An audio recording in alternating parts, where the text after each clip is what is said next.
Nagatid ng saya sa mga bata sa isinagawang Halloween trick or treat activities sa Police Regional Office 1. Police Corporal J. Del Mendo, ibalita mo.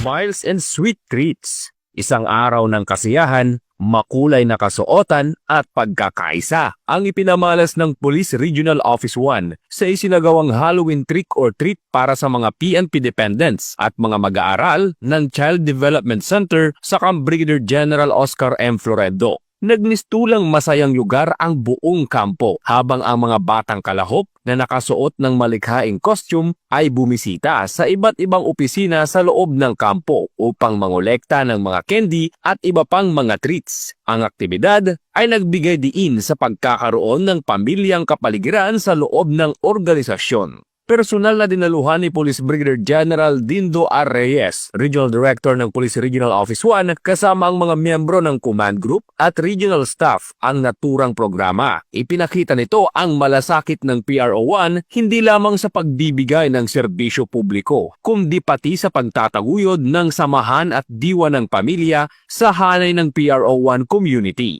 Ang naturang selebrasyon ay nagpapatunay sa layunin ng PRO1 na panatilihin ang masiglang samahan sa loob ng organisasyon habang pinapalaganap ang mga positibong halaga ng pagkakaisa at kasiyahan, lalo na sa mga kabataan. Mula dito sa Ilocos Region, ako ang inyong PNN correspondent, Police Corporal J.R. Del Mendo, alagad ng batas, tagataguyod ng Balitang Pulis.